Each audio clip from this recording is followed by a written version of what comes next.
Screen দেখতে পাচ্ছ? হাত তোলো। আচ্ছা, তো আমি মন্ত্রগুলো বলবো, তোমরাও বলবে আমার সাথে সাথে। বলো রামকৃষ্ণ দেবের প্রণাম মন্ত্র। স্থাপকায় চ ধর্মস্য সর্বধর্মস্বরূপিণে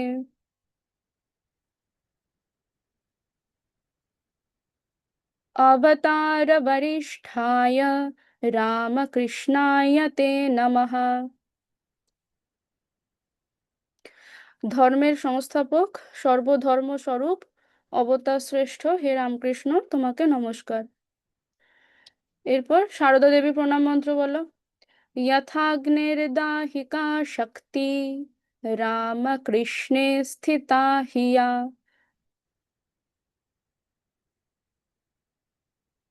सर्वविद्यास्वरूपान्तां शारदां प्रणमाम्यहम्।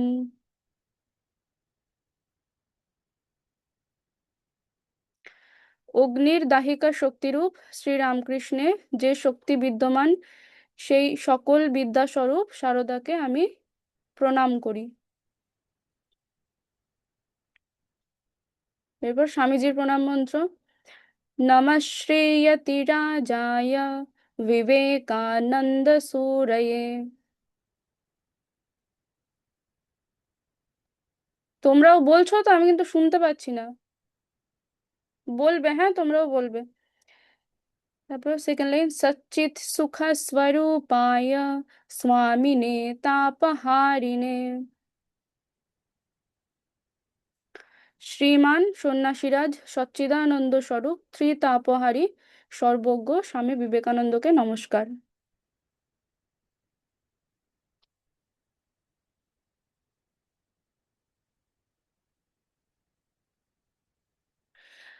আহ, আমরা লাস্ট দিন কি পড়ছিলাম যে কর্ম সম্পর্কে পড়ছিলাম, যে আমাদের প্রত্যেককে কর্ম করে যেতে হবে। হ্যাঁ, তো সেই কারণে পড়তে পড়তে আমি বলেছিলাম, এই কঠোপনিষদের দেখো এই মন্ত্রাংশটা বলেছিলাম কি, উত্তিষ্ঠ জাগ্রত প্রাপ্য বরান নিবোধত। অর্থাৎ এইটাকেই স্বামীজি কি বলছেন, যে ওঠো জাগো এবং লক্ষ্যে না পৌঁছানো পর্যন্ত থেমো না। হুম। তো দেখো শ্রীমদ্ ভগবদ গীতায় ভগবান শ্রীকৃষ্ণ কি বলছেন। আগের দিন অতটা পড়া হয়েছিল, আজকে এখান থেকে পড়বো কি। আহ ভগবদ গীতাতে ভগবান শ্রীকৃষ্ণ কি বলছেন, অর্জুনকে বলছেন, কি বলছেন দেখো। ন মে পার্থাস্তি কর্তব্যম। তোমরা বলো, ন মে পার্থাস্তি কর্তব্যম ত্রিষু লোকেষু কিঞ্চন নানবাপ্তম অবাপ্তব্যম वर्त एव च कर्मणि। এই শ্লোকটা শ্রীমদ্ ভগবদ গীতাতে তৃতীয় অধ্যায়ের 22 নম্বর শ্লোক। ভগবদ গীতাতে কটা অধ্যায় আছে? 18টা অধ্যায় আছে। হুম। তো সেই 18টা অধ্যায়ের মধ্যে 3 নম্বর অধ্যায়ের 22 নম্বর শ্লোকে ভগবান শ্রীকৃষ্ণ অর্জুনকে এই কথাটা, এই শ্লোকটা বলছেন। এর অর্থ কি, যে পার্থ, ত্রিলোক মধ্যে আমার কিঞ্চিত মাত্র কর্তব্য কার্য নেই। কেননা কোনো দ্রব্যই আমার অপ্রাপ্ত বা অভীষ্টদায়ক নয়, কিন্তু তথাপি আমি কর্ম করিয়া থাকি। তো ভগবান শ্রীকৃষ্ণ অর্জুনকে কর্মে প্রবুদ্ধ করার জন্যই বলছেন, যে দেখো অর্জুন, এই তিনটে লোকে, অর্থাৎ আমাদের তিনটে লোক কি আছে, স্বর্গ মর্ত্য পাতাল। এই তিনটে লোকে আমার এমন কোনো কাজ নেই যা আমাকে করতেই হবে। আমার কোনো কিছু পাওয়ার বাকি নেই, কারণ আমার সব কিছুই আছে, তবুও আমি সব সময় কাজ করে যাই। হুম। ভগবান শ্রীকৃষ্ণ এটা বলছেন। তো ভগবান শ্রীকৃষ্ণের এখানে, ভগবান শ্রীকৃষ্ণের কাছে তো সবই আছে, তাই না? উনিই তো আমাদের সব দিচ্ছেন। তাহলে এই জগৎ থেকে ওনার কিছুই পাওয়ার নেই। আর যখন কিছু পাওয়ার নেই, তাহলে ওনার কোনো করণীয় কর্মও নেই। হুম। তো ওনার কিছু কিন্তু তাও দেখো ওনাকে কর্ম করে যেতে হচ্ছে, কর্ম করে চলেছেন তিনি। হ্যাঁ, ভগবান শ্রীকৃষ্ণ তাও কেন কর্ম করছেন? কেন করছেন? আমাদের জন্য করছেন। তো আমরা কি, আমরা ছোটরা যেমন বড়দের দেখে শিখি, সেরকম আমাদের সকলের বড়কে, আমাদের সকলের বড় হচ্ছে ভগবান। তো ভগবানকে দেখেই তো ভক্তরা শিখবে, তাই না? জগৎবাসী শিখবে। এবার ভগবান যদি সব পেয়ে গেছেন ভেবে চুপচাপ বসে থাকেন, হ্যাঁ, কোনো কর্ম না করতেন, তাহলে ওনাকে দেখে এই গোটা জগৎবাসী তাই করতো। হ্যাঁ, কর্ম না করে চুপচাপ বসে থাকতো। তাই ওনার কাছে সবকিছু থাকার জন্য ওনার কোনো করণীয় কর্তব্য না থাকলেও ওনাকে কর্ম করে যেতে হচ্ছে। তাহলে আমাদের তো করণীয় কর্ম করতেই হবে। কারণ আমরা তো এই জগৎ থেকে কিছুই সেরকম পাইনি। হ্যাঁ, সবকিছু পেয়ে গেছি এরকম তো নয়, আমাদের অনেক কিছু পাওয়ার বাকি আছে। তাই আমাদেরকে কর্ম করে দিতে হবে। তাই অলসতার কারণে হোক বা অন্য যে কোনো কারণেই হোক না কেন, নিজের করণীয় কর্তব্য কর্ম থেকে কখনো বিমুখ হবে না। বুঝলে? দেখো স্বামীজিও বলছেন কি যে আহ, আমি কোনো আমি কোনোদিন কর্ম হইতে ক্ষান্ত হইব না, যতদিন না জগৎ ঈশ্বরের সহিত একাকিত্ব অনুভব করিতেছে, ততদিন আমি সর্বত্র মানুষের মনে প্রেরণা যোগাইতে থাকিব। হুম, স্বামীজিও যে কাজে নেমেছিলেন, ঠিক আছে, মানুষকে অনুপ্রাণিত করা, হ্যাঁ, ভারতবাসীকে জাগিয়ে তোলা, বিশ্বের দরবারে আমাদের সনাতন হিন্দু ধর্মকে প্রতিষ্ঠা করা, হ্যাঁ, সমাজসেবামূলক কাজ করা ইত্যাদি। তো তিনি তার কাজে, তার লক্ষ্যে যতদিন না পর্যন্ত সাফল্য পাচ্ছেন, ততদিন তিনি সেই কাজটা সফল করার চেষ্টা করেই যাবেন। তিনি তার কর্ম করেই যাবেন। হ্যাঁ, তিনি কোনোদিন তার কর্ম থেকে থামবেন না বলছেন। তাহলে দেখো, স্বামীজি যতদিন বেঁচে ছিলেন ততদিন কর্ম করে গেছেন। ভগবান শ্রীকৃষ্ণ সব সময় কর্ম করছেন। তাহলে আমাদেরও সব সময় কর্ম করতে হবে। কর্ম থেকে বিরত থাকা বা কর্মে অলসতা করা যাবে না। বুঝলে? তো স্বামীজির কর্মযোগ নামে একটা বই আছে। আচ্ছা, তোমরা এই গীতার এই শ্লোকটা লিখে নেবে তো। শ্লোকটা লিখবে এবং অর্থটা লিখবে। লেখা হয়ে গেলে হাত তুলবে।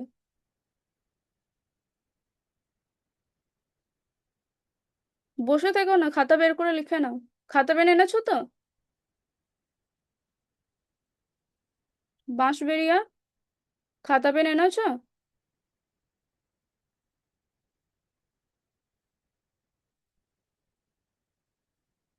আচ্ছা, খাতা পেন আনোনি মনে হচ্ছে তো, নাকি?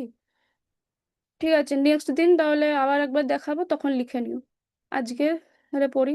তো কি বলছি, স্বামীজির কর্মযোগ নামে একটা বই আছে। হ্যাঁ, সেখানে তিনি লিখছেন যে সবই কর্ম দ্বারা নিয়ন্ত্রিত। উপার্জন না করিলে কেহ কিছু পাইতে পারে না, ইহাই সনাতন নিয়ম। তাহলে সনাতন নিয়মটা কি বলছেন স্বামীজি? যে উপার্জনের জন্য কর্ম করে যেতে হবে। হুম তার জন্য যার যখন যে কর্ম করার দরকার তাকে সেই কর্ম করে যেতে হবে। এখন তোমাদের যেটা কর্ম, নিষ্ঠার সঙ্গে বিদ্যা অর্জন করা, সেটা তোমাদের ভালোভাবে করতে হবে। এক কথায় সকলকেই কর্ম করে যেতে হবে।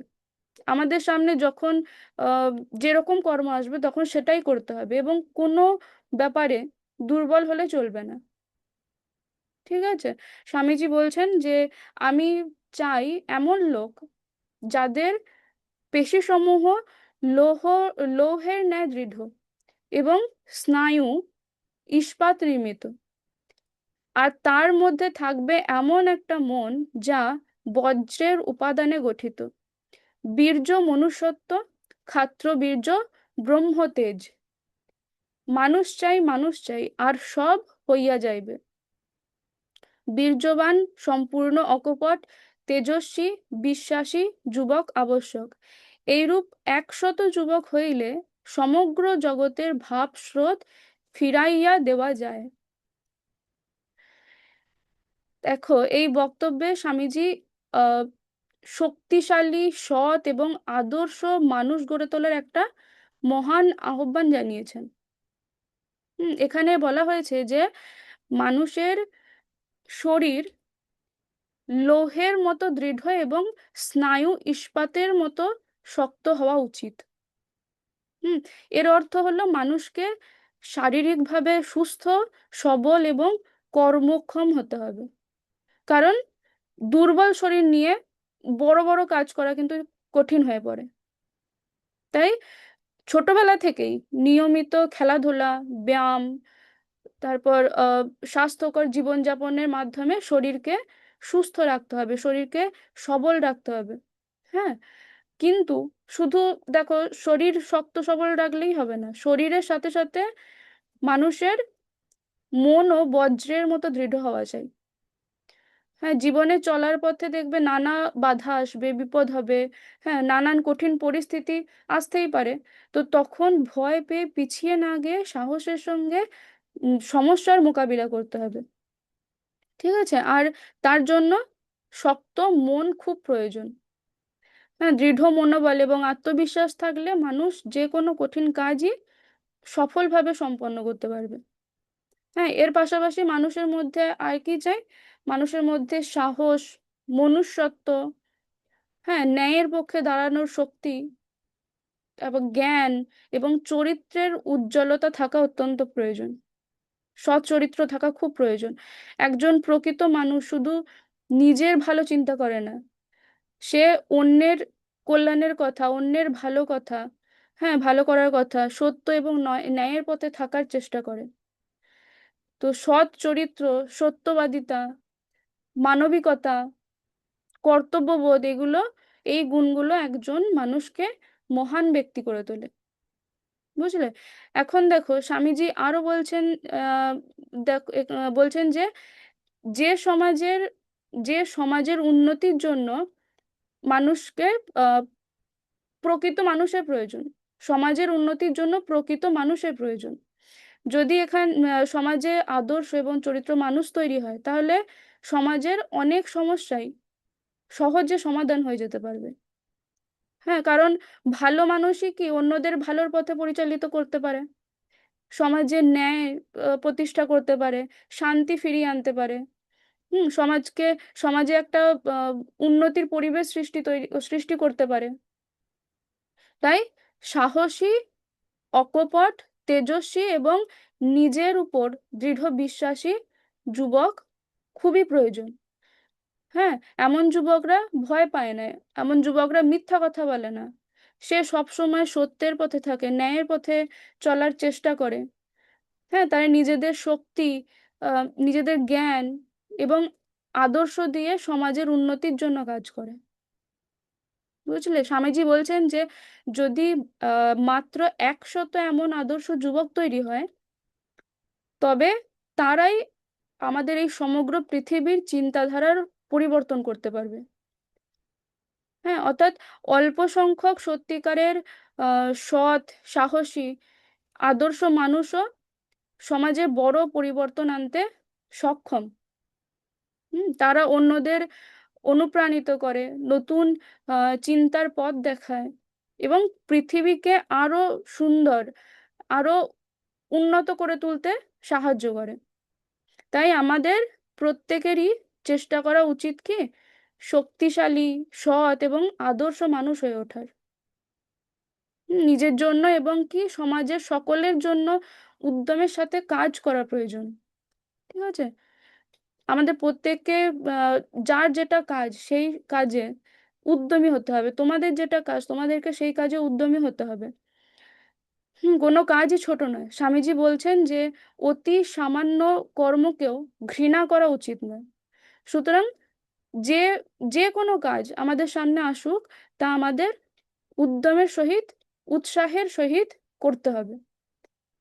ঠিক আছে? স্বামীজি ওনার একটা উদ্ধৃতিতে, একটা আহ্বানে বলছেন, দেখো, যে প্রত্যেককে পূর্ণ উদ্যম প্রকাশ না করলে কি কোনো কাজ সম্পন্ন হয়? সিংহ হৃদয় কাজের মানুষের কাছেই লক্ষ্মী দেবী এসে বসেন। পিছনে ফিরে তাকানোর প্রয়োজন নেই, আগে চলো।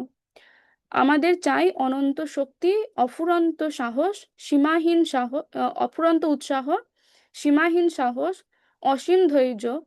তবেই আমরা বড় বড় কাজ করতে পারবো। বলছেন যে প্রত্যেককে পূর্ণ উদ্যম প্রকাশ না করলে কি কোনো কাজ সম্পন্ন হয়?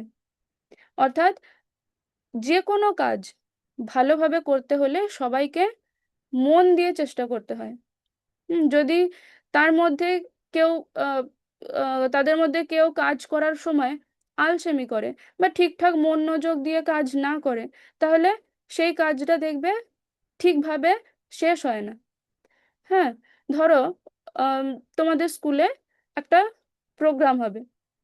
তো প্রোগ্রামটা ঠিকঠাকভাবে সম্পন্ন করতে তো অনেক প্রস্তুতির প্রয়োজন থাকে। তো টিচার স্টুডেন্ট সকলকে অনেক কাজ করতে হয়। এবার যদি টিচাররা উদ্যম নিয়ে কাজ না করে, হ্যাঁ, বা স্টুডেন্টরা যদি পূর্ণ উদ্যমে কাজ না করে, আলসেমি করে, তাহলে প্রোগ্রামটা ঠিকঠাকভাবে সম্পূর্ণ হবে না, তাই না? তাই সব সময় সব কাজে পূর্ণ উদ্যম নিয়ে এবং অর্থাৎ কি পুরোপুরি মনোযোগ দিয়ে এবং পরিশ্রম দিয়ে কাজটাকে সম্পন্ন করতে হবে। পরিশ্রম করা হচ্ছে খুব জরুরি। ঠিক আছে, কারণ সিংহ হৃদয় কাজের মানুষের কাছেই লক্ষ্মী দেবী এসে বসেন।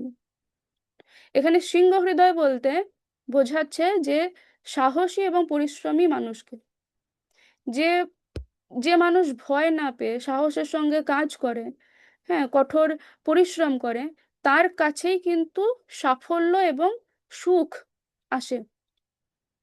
তাই যে কোনো কাজে হার না মেনে নিয়মিত চেষ্টা করা উচিত। তাহলে একদিন অবশ্যই আহ, ভালো ফল পাওয়া যাবে। হ্যাঁ, তাই কখনোই পিছন ফিরে তাকানোর প্রয়োজন নেই, আগে চলো। অর্থাৎ আগে করা ভুল বা আগের ব্যর্থতা এইসব নিয়ে বেশি ভাবলে চলবে না। ঠিক আছে, ভুল হতেই পারে। ঠিক আছে, মানুষ মাত্রই ভুল হবে, ভুল হতেই পারে, কিন্তু ভুলের কারণে সেই ভুলটা থেকে ভয় পেয়ে থেমে না গিয়ে বরং সেখান থেকে শিক্ষা নিয়ে সামনে এগিয়ে যেতে হবে। কারণ স্বামীজি বলছেন, দেখো যে আমাদের চাই অনন্ত শক্তি, অফুরন্ত উৎসাহ, সীমাহীন সাহস, অসীম ধৈর্য। দেখো জীবনে চলতে গেলে, বড় কিছু করতে হলে আমাদের মনে চারটে জিনিসের খুব প্রয়োজন। সেই চারটে জিনিস কি? এখানে বলছে অনন্ত শক্তি, অফুরন্ত সাহস, আর অফুরন্ত উৎসাহ, সীমাহীন সাহস এবং অসীম ধৈর্য। এই চারটে জিনিসের খুব প্রয়োজন। তবেই আমরা বড় বড় কাজ করতে পারবো। যদি আমরা পরিশ্রমী না হই, সাহসী না হই, ধৈর্যশীল না হই, উৎসাহী না হই, তাহলে আমাদের জীবনে বড় বড় কাজ করা কিন্তু কখনোই সম্ভব হবে না। ঠিক আছে, তাই পড়াশোনা হোক, খেলাধুলা হোক, বা অন্য যে কোনো কাজ হোক, সেটা পূর্ণ উদ্যম নিয়ে, মন দিয়ে চেষ্টা করলে দেখবে তোমরা একদিন না একদিন সেই কাজে সফল হবেই। বুঝতে পারলে? দেখো এখানে আমি একটা সুভাষিতম দিয়েছি। এই সুভাষিতটাতে কি বলছে? যে উদ্যাগেন হি সিদ্ধ্যন্তি कार्याणि न मनोरथैः न हि सुप्तस्य सिंहस्य प्रविशन्ति मुखे मृगाः। তোমরা একবার বলো, উদ্যোগেন হি সিদ্ধ্যন্তি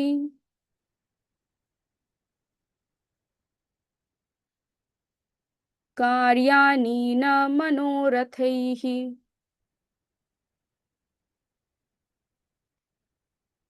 न हि सुप्तस्य सिंहस्य प्रविशन्ति मुखे मृगाः। কি বলছে? কার্যাণি উদ্যোগেন হি সিদ্ধ্যন্তি, উদ্যোগের দ্বারাই কিন্তু সমস্ত কাজ সাধিত হয়। হ্যাঁ, না মনোরথৈহি সিদ্ধ্যন্তি, ইচ্ছা প্রকাশ করলেই হয় না। সুপ্তস্য সিংহস্য মুখে মৃগাः নাহি প্রবিশন্তি, ঘুমন্ত সিংহের মুখে কিন্তু কখনোই পশুরা এসে প্রবেশ করে না। হুম? কোনো কাজ সফলভাবে সম্পন্ন করতে হলে শুধু মনে মনে ভাবলেই হয় না। হ্যাঁ, সেই কাজটা উদ্যম এবং পরিশ্রমের সঙ্গে করতে হয়। তোমরা ধরো শুধু ভাবছো যে আমি আমি ক্লাসে ম্যামকে এই কবিতাটা মুখস্থ করে বলবো, বা আমি আম, ক্লাসে অঙ্ক করে নিয়ে গিয়ে স্যারকে দেখাবো। এইসব তুমি শুধু ভাবছো মনে মনে, কিন্তু তার জন্য তোমাকে যেটা করতে হবে সেসব তুমি কিছুই করছো না। অর্থাৎ তুমি কবিতাটা মুখস্থ করার জন্য পড়তেও বসছো না, বা অঙ্কগুলো খাতায় করছো না। তাহলে তুমি যেটা ভাবলে যে স্যারকে বা ম্যামকে কাজগুলো করে নিয়ে গিয়ে দেখাবো, সেই কাজটা কি কখনো সম্পন্ন হবে? নিজে নিজে হয়ে যাবে? হবে না। কাজটা সম্পন্ন করার জন্য নিজেকে আগে উদ্যমের সঙ্গে সেই কাজটা করতে হবে, তবে হবে। এই কথাটাই বোঝানোর জন্য এই শ্লোকে দেখো সিংহের একটা সুন্দর উদাহরণ দেওয়া হয়েছে। হ্যাঁ, সিংহকে জঙ্গলের সবচেয়ে শক্তিশালী প্রাণী বলা হয়। হ্যাঁ, তো সিংহ সব সময়ই অন্য পশুদের খাওয়ার কথা ভাবতে থাকে। কিন্তু যদি সে শুধু ভেবে ঘুমিয়ে পড়ে, বা মনে মনে ভাবে যে খাবার এসে তার মুখে পড়বে, তাহলে কি সত্যি সত্যি কোনো পশু তার মুখে এসে পড়বে, দিয়ে বলবে যে আমাকে খান? বলবে নিজে নিজে এসে? কখনোই বলবে না। হ্যাঁ, খাবার পাওয়ার জন্য সিংহকে জঙ্গল জুড়ে ঘুরে বেড়াতে হয়, পশুর খোঁজ করতে হয়, অনেক চেষ্টা করে তাদেরকে ধরতে হয়। অর্থাৎ তাকে পরিশ্রম এবং উদ্যমের সঙ্গে কাজ করতে হয়, তখনই সে খাবার পায়, না হলে কিন্তু পায় না, সে যতই শক্তিশালী হোক না কেন। ঠিক তেমনি তোমরাও জীবনে যদি ভালো ফল করতে চাও, হ্যাঁ, যেমন ধরো পরীক্ষায় ভালো নাম্বার পেতে চাও, নতুন কিছু শিখতে চাও, হ্যাঁ, কোনো একটা লক্ষ্য পূরণ করতে চাও, তাহলে তোমাদেরকেও উদ্যমের সঙ্গে কাজ করতে হবে, পরিশ্রম করতে হবে, চেষ্টা করতে হবে। শুধু বসে বসে ভাবলে কিন্তু সেই আহ স্বপ্নটা পূরণ হয়ে যাবে না, সফল হবে না কোনো কাজে। তাই সাফল্য পাওয়ার একমাত্র উপায় হলো কি? উদ্যম এবং পরিশ্রমের সঙ্গে কাজ করা। বুঝলে? আহ আর একটা সুভাষিতম আছে দেখো, এরকমই একটা সুভাষিতম এখানে কি বলছে: বিহায় পৌরুষম যোহি দৈবমেবাবলম্বতে প্রাসাদ সিংহবৎ তস্য মূর্ধ্নি তিষ্ঠন্তি বায়সাः। বলো, বিহায় পৌরুষম যোহি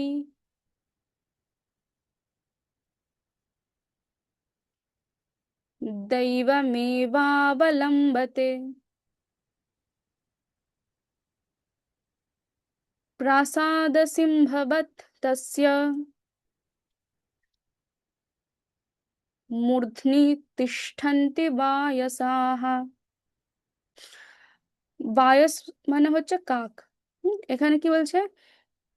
ইহ হি পৌরুষম বিহায় দৈবম এব অবলম্বতে।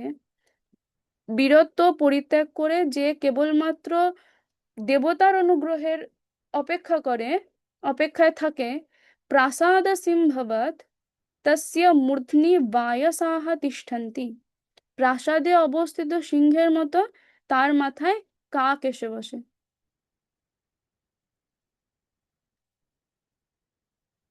আজকে তো সময় হয়ে গেছে, তো আমি এই শ্লোকটা পরের দিন তোমাদের বোঝাবো, ঠিক আছে? বলে দেবো কি বলতে চাইছে। আজকে এতটাই থাক ক্লাস। আর নেক্সট দিন খাতা পেন নিয়ে আসবে, হ্যাঁ, এগুলো লিখে রাখবে। তবে পরে তোমরা না পড়লে তো মনে থাকবে না। ওম শান্তি শান্তি শান্তি। হরি ওম তৎসৎ। শ্রীরামকৃষ্ণার্পণমস্তু।